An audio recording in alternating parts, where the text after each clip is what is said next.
Okay, well, welcome and thank you for being here tonight. I'm Meredith Brown and I'm proud to be your Ottawa Riverkeeper.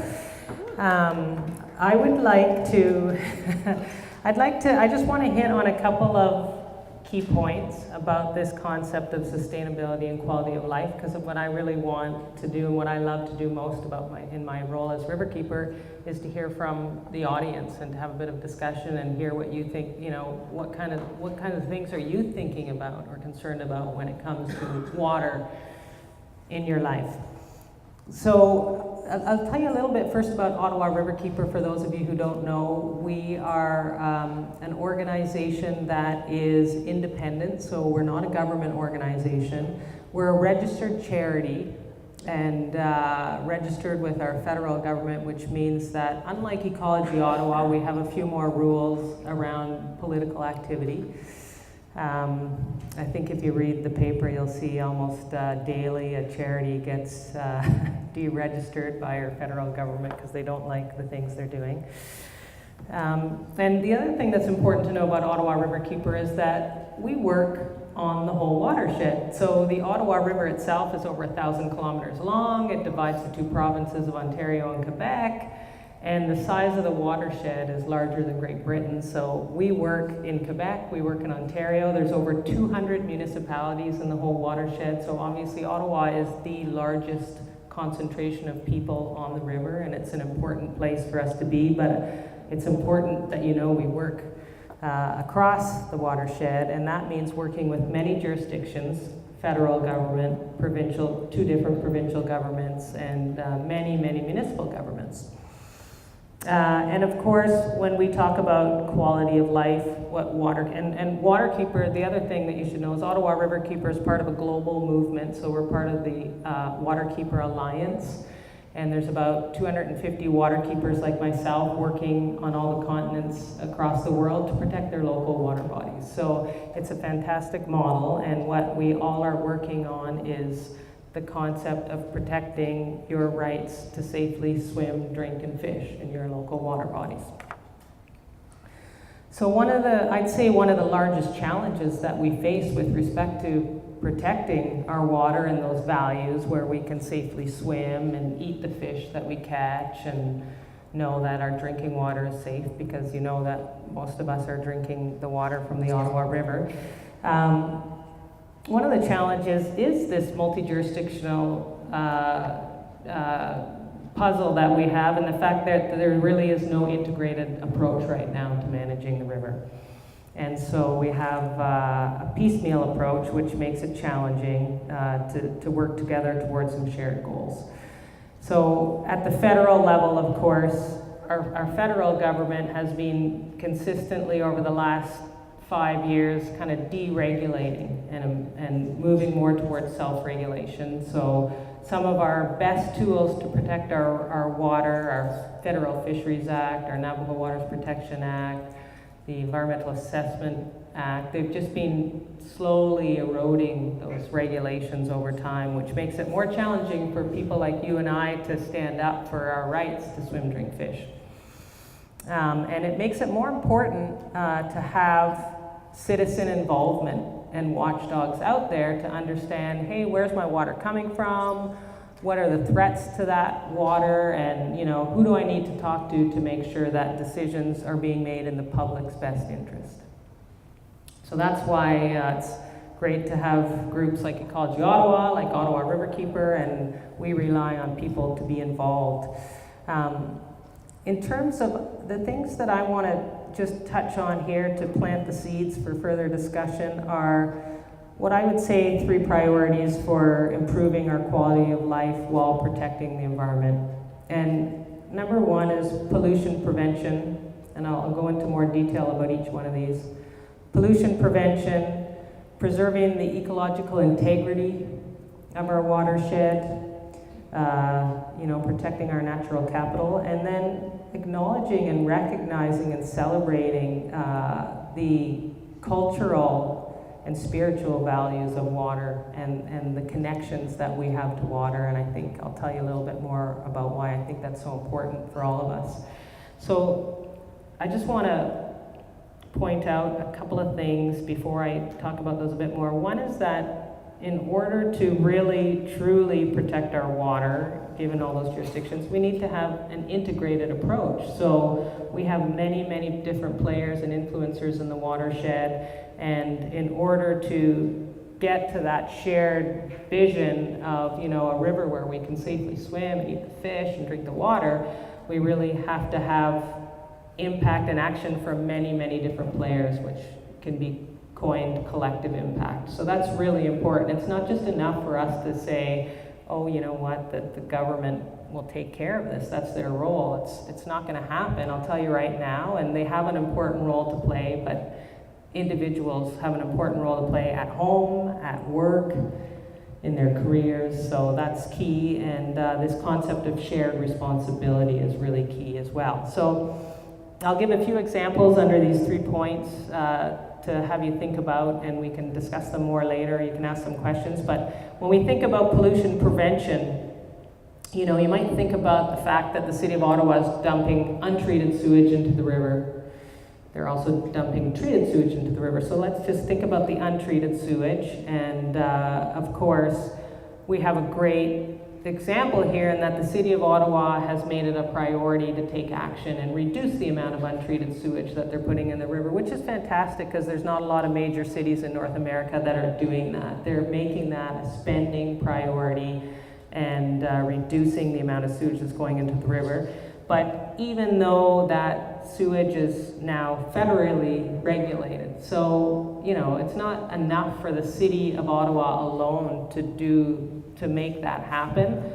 They need help from the federal government, and they need help from the provincial government as well. So just another example of where there has to be collective action. And then when you start to think about, so that's just the untreated sewage, then you think about the treated sewage. You know, you hope that everything you flush down your house goes to the wastewater treatment plant. It doesn't always, but a lot of it does. But it gets treated, and guess where it gets put? Back into the river, and there's things in it, you know, just tons of chemicals that we're using today. So I'll take one example of a chemical called triclosan. And it's found in all kinds of personal care products like toothpaste and shampoos and deodorants. It's even found on clothing, anything that's kind of coined as antimicrobial.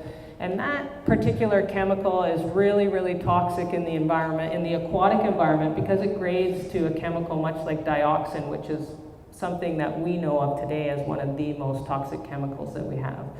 And so the City of Ottawa alone can't solve that problem, and we alone can't solve that problem. And that's pollution prevention, and the control of chemicals is actually a federal responsibility.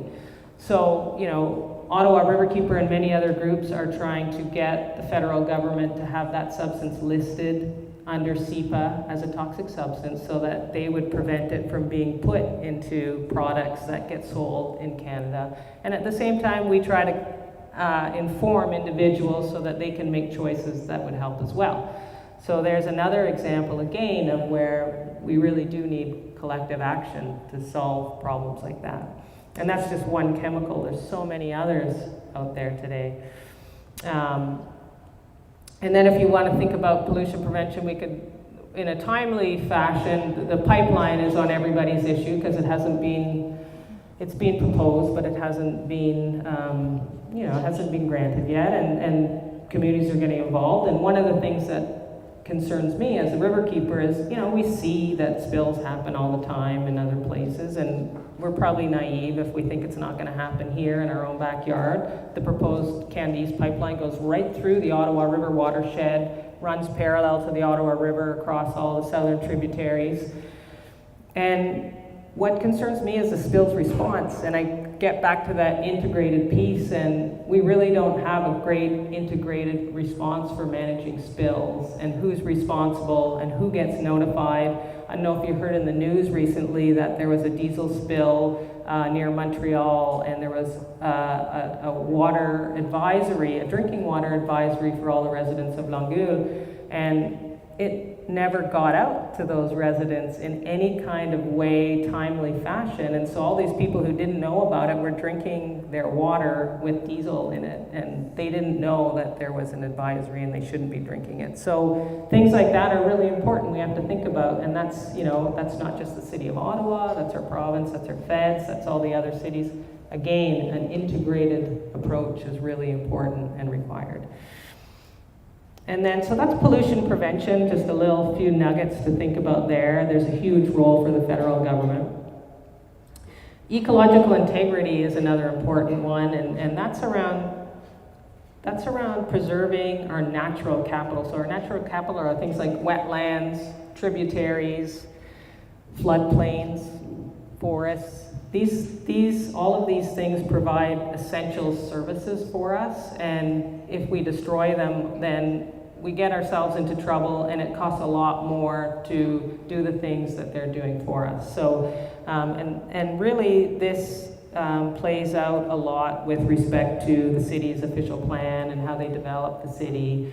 And of course, the province has a huge role there with the provincial policy statement and what's allowed. And the city has, I think, an integral role in deciding how they're going to let their city be developed, and why do we have so few sustainable development examples in our city?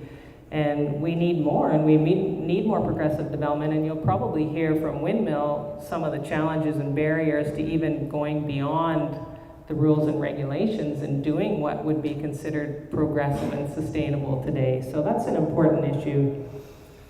And then lastly, I want to just touch on this piece I mentioned about water connections and the cultural and spiritual and heritage value of water in our river and why it's important. And I think what's key is that people protect what they love. And water is integral to all of our lives, and we need to be connected. And the city, you know, was developed. It was put here because of the Ottawa River, and it was people came here over time because of the river and what it offered to us.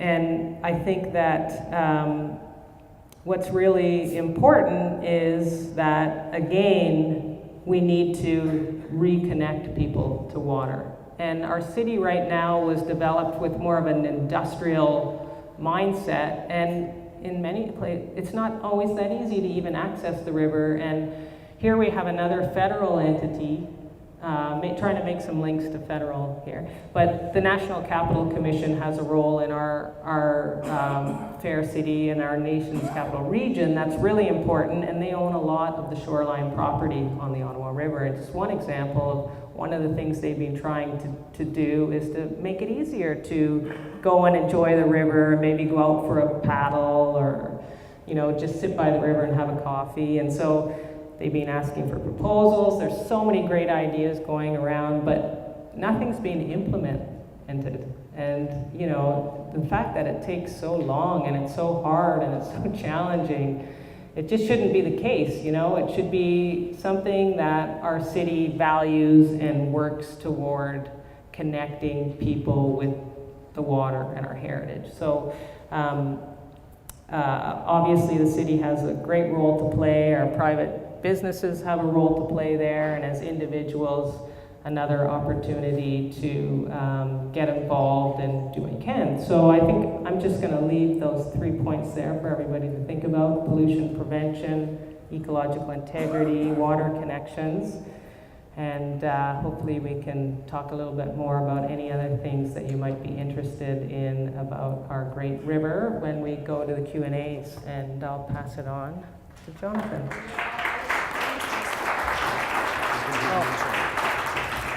I think the $1 million question out there is how can we get environment on the political platform, but I was hoping you guys could answer that question for me.